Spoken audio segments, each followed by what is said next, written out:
주 안에서 사랑합니다. 우리 할렐루야 찬양대 힘찬 찬양 우리 하나님께서 기쁘게 받으신 줄로 믿습니다.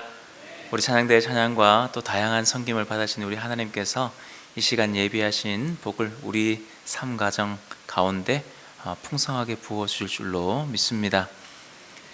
우리는 지난 12월 대강절 때부터 오실 그리스도를 기다림으로 말씀을 살펴보았고, 성탄 아기 예수님이 오심, 그리고 이제 마가복음을 통해서 예수님의 공생애를 쭉 살펴보고 있습니다. 지금 우리가 말씀을 살펴보고 있는 이 여정은 그냥 말씀을 그냥 하나하나 살펴가는 것이 아니라 대강절부터 부활절까지 예수님의 그 발걸음을 따라서 함께 걸어갈 수 있도록, 그 발걸음을 살펴볼 수 있도록 계획된, 잘 짜여진 말씀의 여정입니다. 우리는 이 시간을 통해서 예수님이 어떤 분이신가를 배워갈 것이고, 또 그와 동시에 예수님의 제자로 살아간다는 것은 어떤 것인가를 배우게 됩니다. 지난 시간 동안 마가복음 1장에서 3장까지 우리가 말씀을 살펴보았는데, 마가복음 1장에서 3장까지는 예수님이 어떤 분이신지를 보여주는 사건들이 있었습니다. 권위 있는 말씀, 그리고 흑암의 권세들을 물리치시고 병든 자를 회복시키시고 죄를 사하시는 권세, 그리고 안식일의 주인 되심을 선포하는 그런 장면들이 나타났습니다. 그런데 예수님의 사역이 점점 더 분명해지고 예수님이 어떠한 분인가가 선명해질수록 사람들의 느낌, 사람들의 반응, 이런 것들은 나눠지기 시작했습니다. 어떤 사람들은 예수님을 만나기 위해 무리들이 모여들기 시작했던 반면, 종교 지도자들은 예수님을 어떻게 할까 결국은 죽이기로 논의하기에 이릅니다. 예수님께서는 이 모든 것이 어떻게 흘러가는지 잘 알고 계셨습니다. 그런데 예수님께서는 한치도 물러나지 않으십니다. 오히려 상황이 어려워질수록 더 깊숙하게 들어가셔서 하나님의 말씀을 더 선명하게 증거하십니다. 그리고 오늘 우리 마가복음 4장에 이르러서 예수님께서는 바닷가에 앉으셔서 그 무리들에게 비유로 말씀을 가르치십니다. 자, 그 이후의 장면이 오늘 우리가 살펴보는 장면입니다. 35절 말씀입니다. 그날 저물 때에 제자들에게 이르시되 우리가 저편으로 건너가자 하시니. 예수님께서 마가복음의 주된 사역의 현장은 갈릴리였습니다. 그래서 갈릴리 바닷가에서 아침부터 말씀을 무리들에게 가르치셨고 비유로 가르치셨습니다. 우리가 다 읽어보진 않았지만 그 비유의 내용은 우리가 잘 아는 내용인데, 가장 먼저는 씨 뿌리는 비유였습니다. 이 비유를 통해서 우리가 말씀을 그냥 단순히 들을 뿐만 아니라 그 말씀이 우리 안에 심겨져서 자라야 한다는 비유를 말씀하셨고, 두 번째는 등불의 비유를 통해 말씀은 어디 숨겨둘 것이 아니라 드러나야 한다라고 말씀을 하셨습니다. 그리고 마지막 비유는 겨자씨 비유였습니다. 말씀이 겨자씨처럼 아주 작아 보인다 하더라도 그 말씀이 성장하고 자라게 되었을 때 많은 것들을 품게 된다라는 그런 말씀이었습니다. 그 비유를 마치신 다음에 예수님께서 제자들에게 저편으로 건너가자라고 하십니다. 그 이유는 무엇이냐? 이제 말씀을 듣는 자리에 너희가 있었고 이제는 말씀을 살아내는 자리로 우리가 옮겨가야 한다는 뜻입니다. 그런데 이 시기를 보면은 조금 우리가 우려되는 부분이 생깁니다. 왜냐하면 예수님께서 저편으로 건너가자고 하실 때를 보면은 날이 저물어 가고 있었다라고 말씀을 합니다. 아무리 이제 제자들 가운데 어부들이 있었습니다. 갈릴리 바다에서 잔뼈가 굵은 그 어부들이 있었다 할지라도 날이 저물면 금방 해가 지게 됩니다. 불빛 하나 없는 바다에 배를 띄운다는 것은 상당히 부담스러운 일입니다. 그리고 여러 어려움들이 있기 때문에 예수님께서 그냥 조금 안전한 상황, 스텝 바이 스텝으로 조금씩 일을 해 나가시면 좋겠다라고, 안전한 시간대를 선택하시면 좋겠다라고 생각할 수 있지만, 예수님께서는 이를 미루지 않으십니다. 왜 그러십니까? 예수님께서는 말씀을 들었으면 그 말씀에 대한 순종이 우리 가운데 즉각적으로 나타나야 함을 알려주고 싶으신 것입니다. 36절 말씀입니다. 무리를 떠나 예수께서 배에 계신 그대로 모시고 가매 다른 배들도 함께 하더니. 여기서 중요한 것은 예수님께서 제자들과 어디로 가셨는가, 그 장소, 목적지가 중요한 게 아닙니다.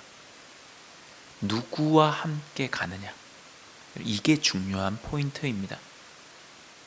그리고 말씀을 보면은 예수님께서 무리를 떠나셨는데 제자들만 배를 타고 예수님을 따른 게 아니었습니다. 말씀을 보시면은 다른 배들도 함께 그 바다로 나아갑니다. 예수님의 말씀을 들은 사람들이 그냥 말씀을 들었던 그 자리에만 머물러 있는 것이 아니라 이제는 각자의 자리에서 그 말씀을 붙들고 예수님을 따라 바다로 나선 것입니다. 순종의 자리, 말씀을 살아내는 자리로 그들이 함께 예수님과 나아간 것입니다. 여러분, 이게 바로 제자의 삶입니다. 사실 제자들은 저편으로 건너가자고 예수님 말씀하셨을 뿐, 그곳으로 가서 어떤 사역을 하게 될지, 그리고 가는 과정에 어떤 어려움과 고난을 겪게 될지 제자들은 아무것도 몰랐습니다. 그러나 예수님이 말씀을 들었으면 그 말씀을 살아내는 자리로 나아가자고 부르셨기 때문에 그 부르심에 순종함으로 따라간 것입니다. 우리도 마찬가지입니다. 제자로서의 삶이 그런 겁니다. 말씀을 듣는 자리에만 머물러 있는 것이 아니라 그 말씀을 살아낼 수 있는 자리로 나아가는 것. 이 타이밍 저 타이밍 다 보면서 가만히 있는 것이 아니라 때로는 날이 저물어 가더라도 말씀에 순종해서 나갈 수 있는 것, 그게 바로 제자의 삶이라 알려주시는 것입니다.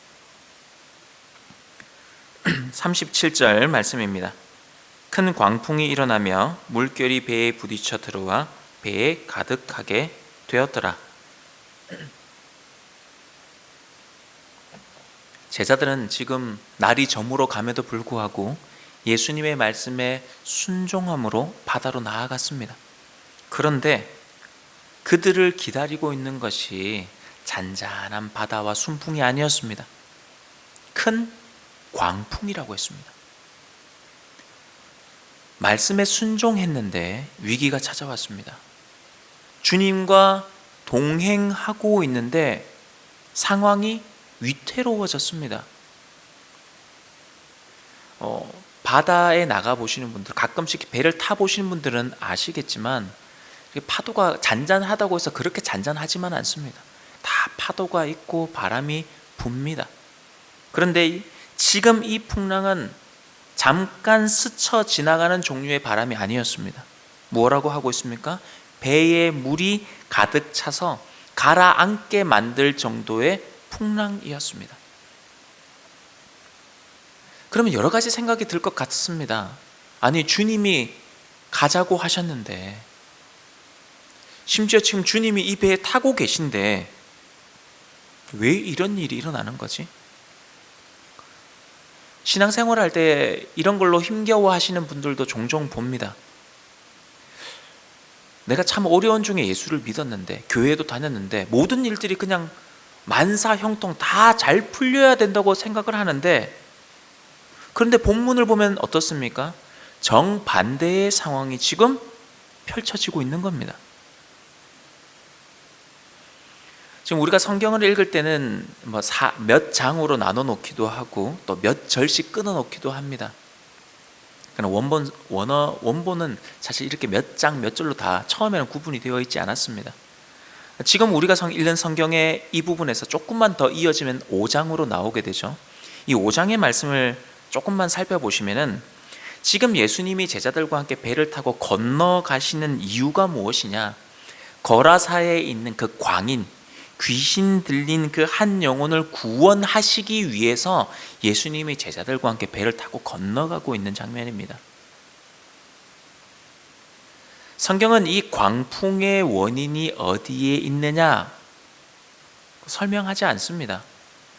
그래서 저 역시 그 이유를 단정지어서 여러분들에게 말씀드리지 않습니다. 왜 그러하냐?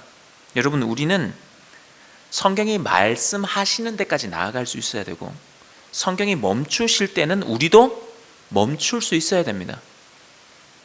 하지만 성경의 전체적인 맥락을 통해서 우리가 하나 알 수 있는 것이 무엇이냐면은, 영혼을 살리는 길은 때로는 강력한 방해, 그 혼란이 따라올 수도 있다는 것입니다. 38절로 가보겠습니다. 예수께서는 고물에서 베개를 베고 주무시더니 배에 물이 차 올라갑니다. 이제 안에서 아무리 퍼내도 이제 물이 들어오는 속도와 퍼내는 속도가 이제 안 맞습니다. 지금 배가 가라앉을 위기인데 예수님은 뭐 하고 계십니까? 주무시고 계십니다. 예수님은 참 하나님이시면서 동시에 참 사람이시기 때문에 인간이 느끼는 그 육체적 필요를 느끼셨습니다. 그러나 지금 예수님께서 배가 가라앉을 위기 가운데 속에서도 평안하게 주무실 수 있었던 이유는 단순히 육체적 피로 때문만은 아닙니다. 여러분, 시편 127편 2절 말씀이 있습니다. 그 말씀을 보시면은 여호와께서 그의 사랑하시는 자에게는 잠을 주시는도다. 그 말씀이 있습니다. 제가 이 말씀을 한번 전했더니 우리 어떤 권사님이 예전에 저를 한번 찾아오셨어요.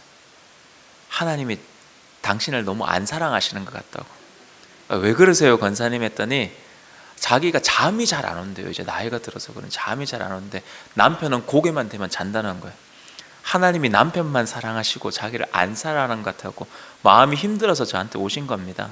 여러분, 이 말씀이 잠을 잘 자는 사람을 하나님이 사랑하신다 이런 의미가 아닙니다. 잘 구분을 하셔야 돼요. 여러분, 마음에 근심, 걱정, 염려가 가득 차 있으면 어떻습니까? 몸은 누워 있어도 잠이 쉽게 들지 않습니다. 그래서 이 말씀은 하나님께서 사랑하시는 자에게 그 어떤 환경을 뛰어넘는 뭘 주신다고요? 평안, 평강, 하늘에서 내려오는 그 평강을 주신다는 그런 의미입니다. 지금 예수님께서 보여주고 있으신 그 모습이 바로 이와 같습니다. 바다는 요동치고 있습니다. 배는 흔들리고 물은 차오르고 제자들은 소리를 지르고 죽겠다고 합니다. 그런데 예수님은 어떻습니까? 하나님 안에서 세상이 줄 수 없는 평안 가운데 주무시고 계십니다. 여러분, 이게 가능한 이유는 예수님이 어떤 분이시기 때문이냐? 예수님은 샬롬, 평안, 그 평안 그 자체이시기 때문입니다. 자, 그러면은 우리가 앞서 했던 질문이 다시금 떠오르게 됩니다. 뭐가 떠오르느냐? 아니, 그 샬롬의 근원 되시는 주님이 지금 우리와 함께 하시는데, 그 주님이 그 샬롬 되시는 분이 이 배에 함께 타고 계시는데 왜 이런 어려움이 우리에게 닥쳐오는가? 그렇지 않습니까? 배는 흔들리고 물은 차오르고. 그래서 제자들이 어떻게 합니까? 예수님을 깨웁니다. 선생님이여, 우리가 죽게 된 것을 돌보지 아니하시나이까? 제자들 가운데 어부도 있었습니다. 갈릴리에서 여러 뱃일을 하면서 이 풍랑을 어떻게든 견뎌내고 돌파해내는 방법들이 있었을 것입니다. 그런데 지금 이 상황은 자신의 경험과 힘으로는 도저히 감당할 수 없는 지점에 이르는 겁니다. 그래서 그들이 마침내 무엇을 하는 겁니까? 예수님께 부르짖는 겁니다. 여러분, 늘 우리가 모든 상황 가운데 예수님을 찾고 예수님을 부르짖고 간구한다면 얼마나 좋겠습니까? 가끔 이 신앙을 보면 어떤 신앙이다? 어린아이와 같은 신앙이다. 어린애들이 처음에는 어떻게 합니까? 자기 잘 놀고 있으면 별일 없으면 엄마 아빠 찾지를 않습니다. 근데 언제 찾습니까? 뭔가 잘못됐을 때, 그때 막 울면서 엄마 아빠를 찾지 않습니까? 바로 이런 겁니다. 근데 여러분, 이게 되게 중요한 겁니다. 믿는 자에게도 뭐가 찾아올 수 있습니까? 광풍이 찾아올 수 있습니다. 문제가 찾아올 수 있고 어려움이 찾아올 수 있습니다.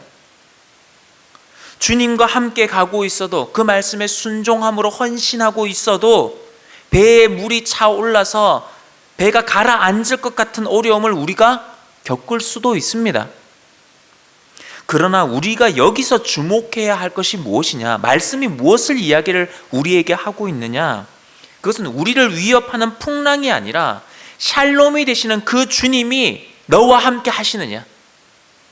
그 평안의 근원 되시는 예수님이 나와 함께 하시느냐? 그것을 지금 묻고 있는 겁니다. 본문은 풍랑이 왜 일어났는가, 이것을 주목하게 만들지 않습니다. 오히려 그 풍랑 속에서 너희는 누구와 함께 있느냐? 그 풍랑 속에서 과연 너희는 누구를 찾고 있느냐? 그것을 지금 우리에게 물어보고 있는 것입니다. 39절 말씀입니다. 예수께서 깨어 바람을 꾸짖으시며 바다더러 이르시되 잠잠하라 고요하라 하시니 바람이 그치고 아주 잔잔하여 지더라. 예수님께서는 이제 깨어나셔서 가장 먼저 바람을 향해 어떻게 하십니까? 꾸짖으셨다라고 합니다. 여기서 꾸짖다라는 단어는 단순히 이렇게 막 야단치는 감정적 의미를 다 표현하는 것이 아니라, 여기서 꾸짖다라는 단어는 이제 권위를 가지고 이제 높으신 분이, 통치자, 주권자가 아주 강하게 이렇게 명령하는 그런 의미를 가지고 있습니다. 그래서 이 단어가 언제 쓰여지냐면 예수님께서 귀신을 쫓아내실 때 이 단어가 동일하게 쓰여집니다. 그래서 지금 예수님의 이 말씀, 꾸짖다, 잠잠하라, 고요하라, 이 모든 말씀들은 어떤 말씀입니까? 통치자의, 절대 주권자의 명령입니다. 이것을 통해 우리가 발견할 수 있는 것은 자연을 비롯한 이 모든 피조 세계와 이 흑암의 권세까지도 예수님의 주권 아래, 그 통치 아래에 있다는 것을 우리에게 가르쳐 줍니다. 그리고 이제 예수님께서 바다를 향해 말씀하십니다. 잠잠하라, 고요하라. 그 즉시 어떻게 됩니까? 바람이 그치고 바다는 아주 잔잔하게 변합니다. 혼돈처럼 요동치던 그 바다가 도저히 인간의 힘으로 어떻게 할 수 없던 그 바다가 예수님의 한마디 말씀 앞에 복종을 합니다. 여러분, 이건 단순한 기적이 아닙니다. 이것은 창조주의 권세가 지금 예수님께 나타난 겁니다. 우리가 금요 집회 때 천지 창조 말씀을 지금 살펴보고 있는데, 천지가 창조될 때도 그러했습니다. 하나님께서 말씀하시니 어떻게 되었습니까? 말씀하신 그대로 되었습니다. 그리고 그 혼돈 위에 하나님께서 말씀하실 때 그 혼돈이 질서가 되었습니다. 지금 여기 갈릴리 바다 위에서도 그 창조주의 권세가 드러나고 있습니다. 자, 40절 말씀입니다. 이에 제자들에게 이르시되 어찌하여 이렇게 무서워하느냐? 너희가 어찌 믿음이 없느냐 하시니. 예수님께서는 풍랑을 이제 꾸짖은 이후에 제자들에게 말씀을 하십니다. 어찌 믿음이 없느냐? 여러분, 이 말씀은 단순한 책망의 말씀이 아닙니다. 너희가 지금까지 나와 함께 있고 내가 하는 것을 보았는데 너희 도대체 무엇을 본 것이냐? 라는 이런 질문입니다.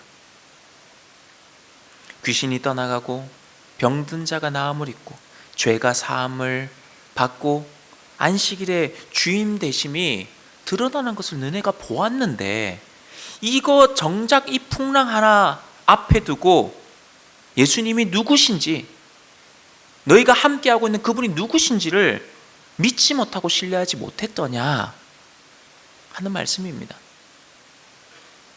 41절 말씀입니다. 그들이 심히 두려워하여 서로 말하되 그가 누구이기에 바람과 바다도 순종하는가 하였더라. 그럼 광풍이 잠잠해졌습니다. 바다도 고요해졌습니다. 모든 문제가 어떻게 됐습니까? 이제 다 해결되었습니다.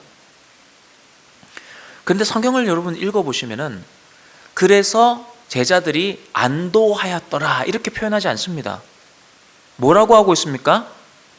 문제가 다 해결되었는데 그들은 오히려 더 심히 두려워하였다라고 말씀합니다.